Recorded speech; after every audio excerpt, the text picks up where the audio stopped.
Welcome to another one of my videos. Help support this channel by subscribing. In a few moments, I will be reading from my book. I am Christy Lynn Higgins, author of science fiction, fantasy, and horror. In this video, we will be taking a look at my newest book, Twist of the Screw, which is based on Turn of the Screw, a gothic horror. The book is available on Amazon Kindle and can be read for free with Kindle Unlimited. Use the link above to go to my website. There you will find the link to Twist of the Screw on Amazon. It is an illustrated story. I will now read a couple of the chapters from the book.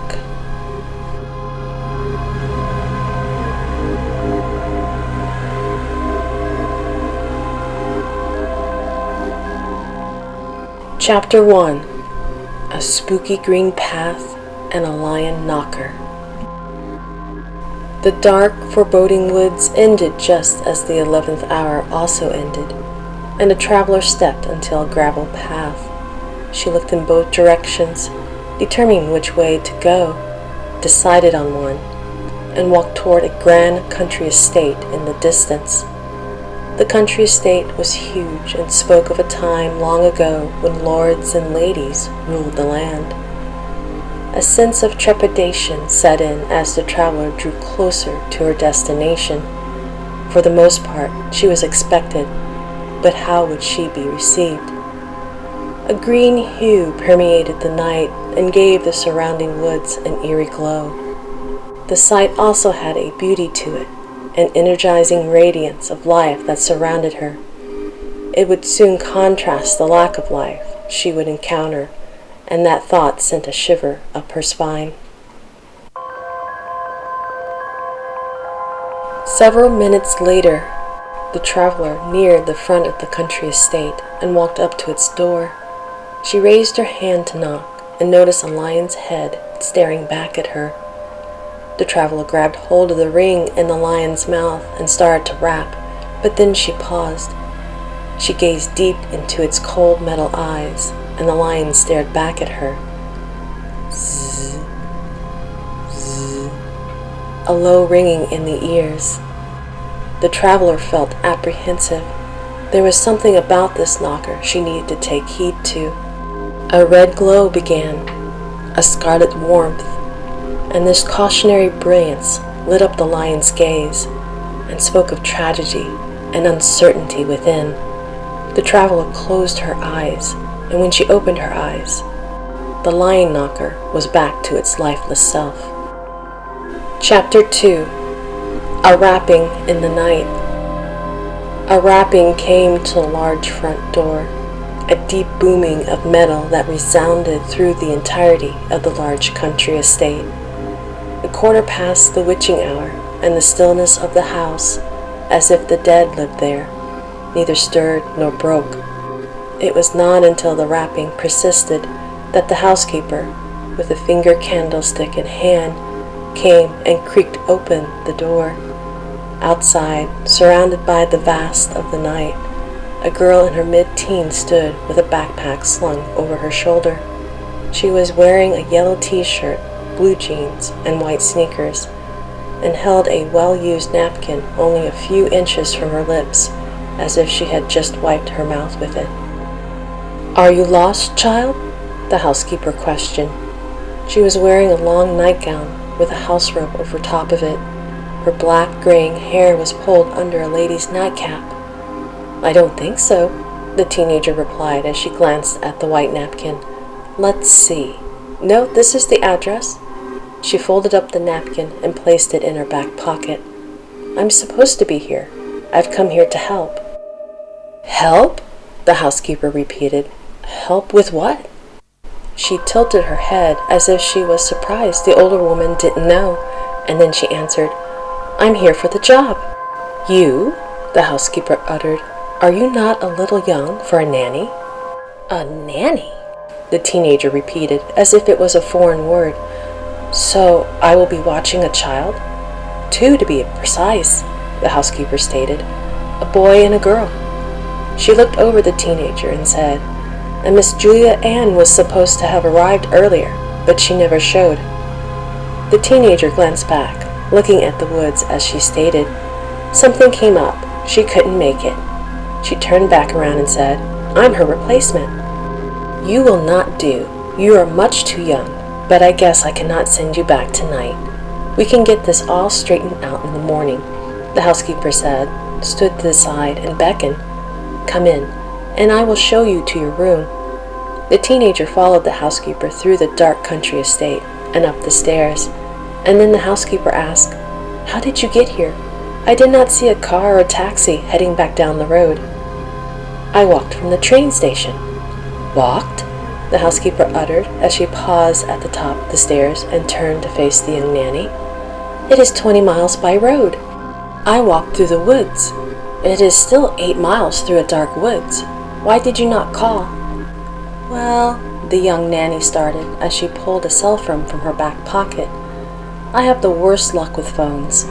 The young nanny looked through her backpack as she said, This one is dead, and I don't think I brought a charger. The housekeeper spoke as she continued to walk. And you wanted to be the nanny to 2 children? How can you be responsible for them when you cannot even be responsible for your device? I don't use them a lot, so I tend to forget to charge them. The housekeeper shook her head as she spoke. We lost power. It happens a lot in this old house. The power should be restored by the morning. You can charge your phone then, if you brought your charger. In the meantime, do you have a torch? A torch? Will we be joining some villagers with pitchforks and storming a castle?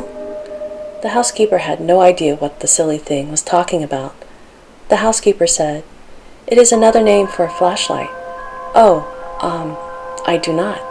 I will get you a candlestick. The housekeeper left the young nanny in the hallway and returned about a minute later and said, Here you go. The young nanny took the candelabrum with the 5 lit candles and said, This thing is heavy. This is not a candlestick. This is a weapon. Now we only need Colonel Mustard in the conservatory, and we can have ourselves a good old murder mystery game. I am not sure who this Colonel Mustard is, or why you are mentioning murder as a game, but even if he is a war hero, I do not think talking about killing is appropriate for children. Make sure not to mention it when you are around them. The young nanny blinked a couple of times and then said, Okay? You are peculiar, the housekeeper told her. Yes, the young nanny mumbled. I am the peculiar one. Your room is this way, the housekeeper stated as she continued through the hallway. Follow me. Of course. The young nanny followed her as she glanced around at the old things all around them. It would take some doing to get used to a place like this. Zzz, zzz. The low ringing in the ears came again. Chapter 3. The Country Estate. The country estate was very old, and many antiques filled its vast spaces. The carpeted floor creaked a few times as they walked through the hallway, and then they entered a new hallway, which was just as dark. The young nanny glanced all around. She was already lost if she had not her guide. The light from her candles lit up new areas in a warm glow and left the sections behind them in darkness, a blackness that seemed to grow cold with the absence of life. The huge house was almost dead from lack of use.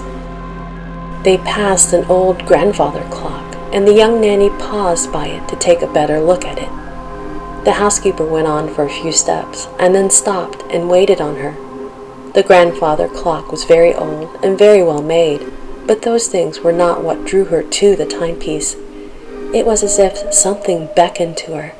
She moved closer to the face of the clock, got on her tippy toes, and light from the flames lit up the dark wood. Something continued to beckon to her, but it would not show itself if any light was there. She held her candlestick away from the clock's face and peered inside the upper glass door. The young nanny saw nothing as her eyes readjusted to the complete darkness within the clock. Something continued to beckon to her, and she was tempted to open the clock and draw it out. "We should really move on," the housekeeper said. "I wish to return to my own bed." The nanny lowered herself, disappointed she wouldn't find what had drawn her to the clock. She moved forward, and then the two of them continued through the hallway. Within the clock, a set of tiny green glowing eyes appeared in the left corner near the 7, and then two more sets of tiny eyes appeared all in a row. Legs, two more than the orbs of green, moved the creature around its home. It had sensed the arrival of the new one that didn't belong to this shadow-cast world within the country estate. It would visit the new one once she was alone, so for now it would wait within its web-stained home. "You have a very interesting house here," the nanny said. "It is so quiet now," the housekeeper spoke. "I can remember a time when nearly all these rooms on this floor were occupied. Now it is only the children, myself, and the butler." "Where are their parents?" "The agency did not inform you? I guess if you are a last-minute replacement, maybe they did not have the time," the housekeeper said as she paused and turned to the teenager. "About a year ago, their parents died in a tragic accident. The estate and their fortune were left to their children." "So are they in the care of an uncle or an aunt?" "No," the housekeeper replied. "They have no living relatives that I know of. They are in our care until they turn of age." "Oh," the teenager replied. "It must be hard for them." She was silent for a while as she thought about her own family. When someone leaves your life, it's so hard not to miss them. The nanny was about to ask another question when a child's scream drew her attention. Chapter 4. Attentive Eyes. The nanny rushed forward, urged on by the child's screams, and ran some distance. She opened a door and ran into a dark room where the scream originated. The nanny paused at the door as her candlelight lit up some of the area, and she turned to a little girl sitting up in bed with her covers pulled up to her nose. The girl looked to be about 8 years old, and she was tightly gripping a stuffed rabbit. The toy looked warm, but well loved. The nanny felt as if the two of them were not the only ones in the room, and turned to a tall window that nearly took up the entire wall. It was very dark outside, even with the moon there, and it was so dark that it seemed a black sheet had been pulled over the window. The nanny slowed her breathing as something seemed off, and she needed to quickly determine what it was. She glanced at the little girl and realized what it was. The nanny had felt it when she first came in. Something else was there.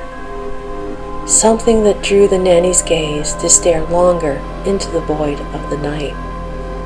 The flames were too bright, so she went back into the hallway and set the candlestick on a table and then re-entered the bedroom. The nanny stared at the window again. It was almost as if two red, beady eyes were staring back at them, eyes that had a hunger about them. The nanny froze, unsure what to do, or if what she was seeing was real, and not her imagination spurred on by the little girl's screams.